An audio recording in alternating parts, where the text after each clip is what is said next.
हम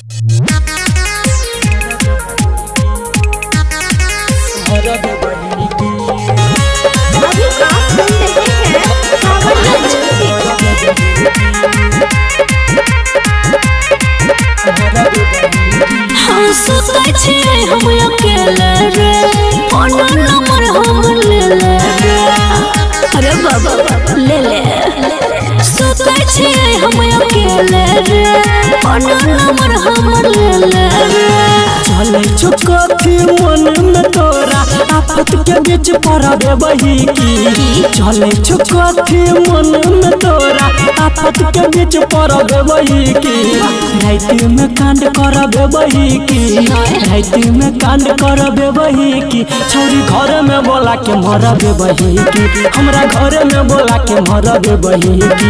छौरी घर में बोला के मरबे बही की। हम तो गलत सोचे छे। म्यूजिक बाय दिलीप सावरिया।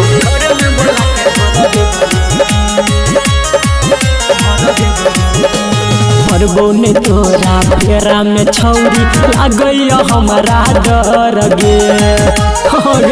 सच कहै छियो सच विचार के देखल छोड़ा कछे तोरा फोन गाँव घर में छियै बदनाम यार बात विवाद बढ़बे बही की। गाँव घर में छियै बदनाम यार बात विवाद बढ़बे बही की। रात में कांड करबे बही की। रात में कांड करबे बही की। छौरी घर में बोला के मरबे बही की। हमरा घर में बोला के मरबे बही की। छौरी घर में बोला के मरबे बही की। मेरे बात में है घर में बोला के मरबे सावरिया रिकॉर्डिंग स्टूडियो हाजीपुर। हो जाए छे नियत खराब गे छौरी देह में हमरा ने भीड़ गे। ज्यादा नहीं सोच हेरे प्यार ने भेबो रोज रोज देबो करो न चिंता फिकीर रे। संदीप सुमन अमर अनिल के मुँह कान फरबे बही की।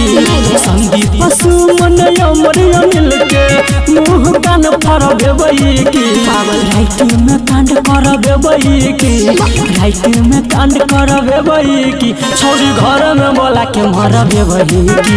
हमरा घर में बोला के मरबे बही की। छौरी घर में बोला के मरबे बही की। सोते छे हम अकेले रे फोन नंबर हम ले ले रे। चले चुकथी मन में तोरा आफत के बीच पड़े बही की।